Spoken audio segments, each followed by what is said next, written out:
And we always have a topic of discussion on the show. And ladies, tonight's intuition. Now, that's not really a thought, is it?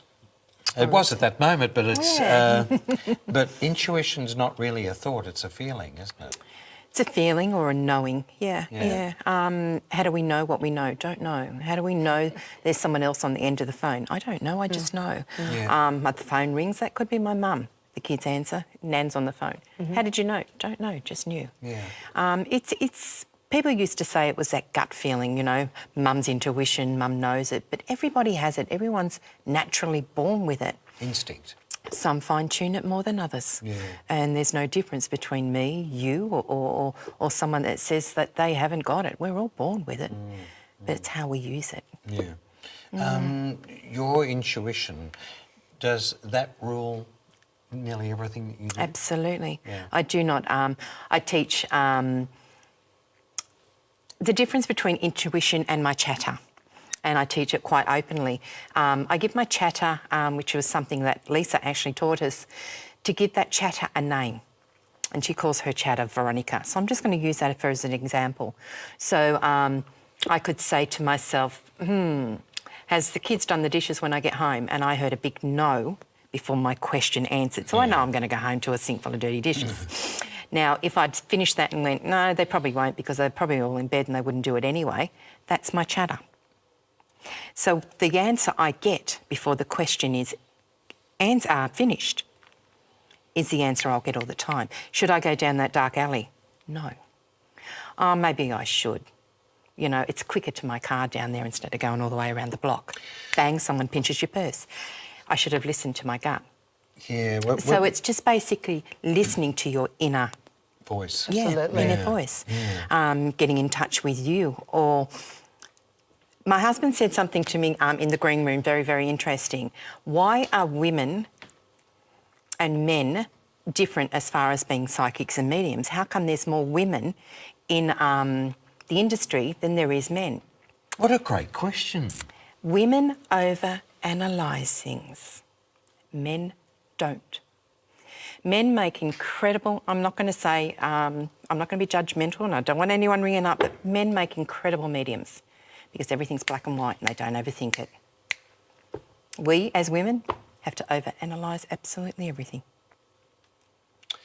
Yes, but women... then there becomes the judgment connected to men. Generally, though, I don't think women bottle up their emotions, whereas men tend to hold them inside. Absolutely.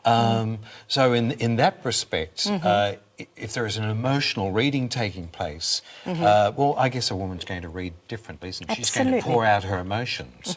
So most people will go to a woman because of that.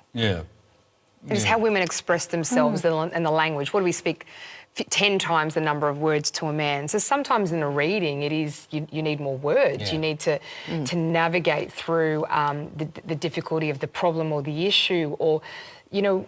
And it's the delivery. It's the delivery, and as mediums, we are describing a feeling, and it's not one word. It's so many. We're trying to build up a picture and an experience and a sense for the sitter sitting there, and it takes time, and it takes language, and it takes whatever skills we have.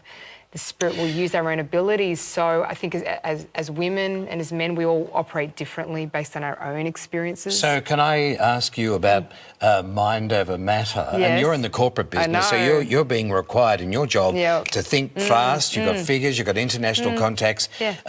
There would be a bit of intuition that comes into play there, but you're really being asked to use your excellence in your mind, aren't you? And I think they can sit side by side. I don't think they have to sit one or the other. I had a very senior meeting in my last role, and I was very nervous. And this particular person could ask any question at any time, and I took in a folder that big. And for the 48 hours before, I would sit, and every time a report came to me, I'd print it out and put it in the folder. I said, just give me guidance of anything I might get asked. And every time I got a concept, a name, a particular month, a profit number, I would highlight it. And lo and behold, about half of the things I put in the folder that I would not have, I needed. So that's a time when I use intuition. How did I do that? I had to slow myself down. I had to allow. And as Linda said before, we need to trust. That's probably the difference between, we all have intuition. It's when it comes to trusting, that wasn't just a silly thought, why would I need to print off that report? Going, I trust that that was placed in my mind at that moment for a reason, and believing in whatever comes through. So I believe, and corporate world is mental, depends on what type of field you are in. I'm in finance, but half my role is managing people and working aside peers and managing the emotions, negotiating resources. That's all requires intuition. It requires understanding what the person I'm about to go and request something of, what they're going through.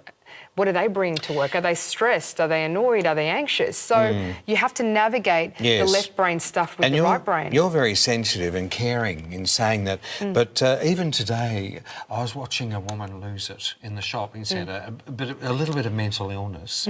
But she got her entire groceries and just threw them down on the ground. I actually felt really sorry for her. Yeah, of course.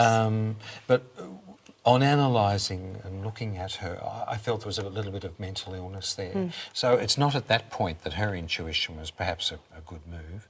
It was just a thought process, wasn't it? Smash it down. She was probably relieved. But intuition... It probably was a trigger. It was an emotion, and it was a trigger of a memory, and there's possibly a story. Yes. So whatever was in that moment. Reality is very rarely is reality. Yes. Reality is a construct of whatever we've decided to create in that moment. So, that's what she was experiencing in that moment, something different to what we saw. But in the corporate world or in any work sector, when do we feel we should be subservient to others who are then using their intuition against our intuition? And I see this, you see it in politics, you can see it probably at your own work. Yeah. Well, I guess they're paying the wages, so you have to respect their decision. So they're using their intuition, and your gut feeling is saying, that's the worst move, they're going to have a train crash. Aren't we seeing or making observations of that in a lot of places? That's a really interesting question. It's a little bit of an unusual question. Yeah. You have to bow down to it, though, don't you? Well, I think if your intuition depends. If it's for your higher purpose, we should be in alignment. Yes. So I question someone's intuition against someone's intuition. It's probably ego against ego. Yeah. Rarely is intuition working at a crossroad to someone else's intuition. Yeah.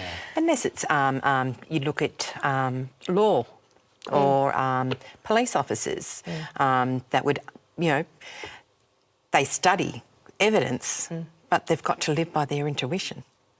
And then you've got the criminal that has to live by his intuition connected to staying away from the police officer. So, it could work side by side or interesting could be, face reading or knowing or understanding or protection. Intuition is a funny thing when it comes to trying to pocket it into one thing. But what if you were to... what if you had a job offer or there was two proposals coming to you, and I'm sure you've both seen Absolutely. this. And your intuition is saying, I love both of them. How do you choose? I go Now, with my isn't that gut. a loaded question? Yeah, You yeah. actually took that on board then? I took it on board because it did happen to me. Yeah. I did work at a police station for over 10 years. It was coming to the stage where I loved my role, I loved the people I worked with, but I wasn't happy with what I was doing. And this had overtaken my life. And I was doing my job during the day and this at the night time. So it was crossing over. And I said to my husband, I'm not happy, I don't know what to do. And he went, resign. I resigned that day. Because I knew what I wanted, but I stayed in a role that was expected, but not what I loved. Yeah. So I had to listen to it. And when he said, leave, it was just like, all right, it's the right time. Yeah. And after 10 years, I never looked back. Yeah. So it's just, I could stay in that 9-to-5 job and be there for the rest of my life and have my super and have my holidays and have everything else, or go into the unknown. Yeah. And I jumped. Yeah. So it's just a matter of trusting, believing, surrendering and understanding. And isn't it special when you do have a partner and you're one you're not separate, you're one. Yeah. You Absolutely. evolve into that one. Yeah. And then you see it in families when Yeah, they that's evolve. beautiful. It's wonderful, It's isn't it? wonderful, yeah. Thank you, ladies, for that poignant and pensive discussion in some cases, intuition versus thought. And a reminder too that Lisa Williams, who is a genius,